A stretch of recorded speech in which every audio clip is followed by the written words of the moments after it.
Good morning, my fellow yogic travelers. I'm mighty glad to be alive today, and I hope that you are too as we continue to live, laugh, love, learn, linger, live the life we love. Monday, so this year I'm doing it with poetry. This is one of my favorites by Rumi called The Guest House. This being human is a guest house, every morning a new arrival, a joy, a depression, a meanness. Some momentary awareness comes as an unexpected guest. Welcome and entertain them all, even if they're a crowd of sorrows who violently sweep your house empty of its furniture. Still, treat each guest honorably. They may be clearing you out for some new delight. The dark thought, the shame, the malice, greet them at the door laughing and invite them in. Be grateful for whoever comes, because each has been sent as a guide from beyond. What a difference that would make in how we process our emotions, huh? Today and through this week, I'd like to share a little bit more about the Native American teachings to honor the indigenous people here of Turtle Island. And I just want to start with the idea of what they call the Good Red Road, which has to do with walking in balance with the rest of life. And the way they do that is they assign different psychological traits to the various directions, different colors, different animals, and so forth.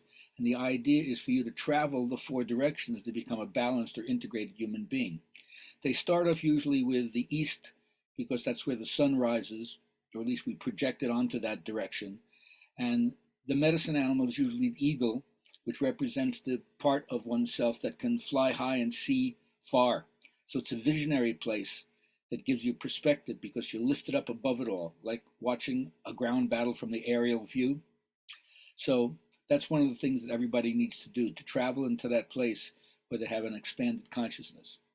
But then they go to the south, and the south is usually associated with the warmer weather coming spring into summer, and there you get the planting images of the greenness, of verdancy, of juiciness. And the mouse is one of the animals they sometimes assign to the south because it lives in the grass that's taller than it. So it's kind of myopic, can only see what's directly in front of it. So to that extent, it sees up close. So this is the place where you find intimacy and direct perception of something because of your proximity next to it. Then you travel to the west is where they have the idea of the sun starts to set. And so the color there is usually black. The bear is the animal because it hibernates, so it's an introspective place. So when you travel to the west, you're really going within yourself, and now you're doing much more reflection. And sometimes you can fool yourself, and that's why they call it the smoking mirrors. You can enter the dream world there and be dissociated from what's going on. But in the positive sense, it's a time for you to pull back away from the external and focus on what's going on within. And then you finish the directions by going to the north, which is the direction where the ancestors go. It's the white buffalo, an animal that symbolizes giving itself completely to the people. They use every single part of it. If it's going to give its life, they want to honor it by not wasting any of it. So this is the place of prayer, abundance, facing the unknown, and of course, gratefulness and thankfulness.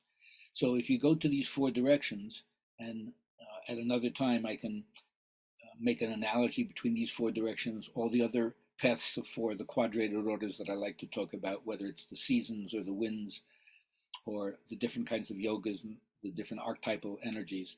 It's a very, very similar idea about balancing yourself by seeing far, by seeing up close, by going within, and then making your whole life an offering to the ancestors.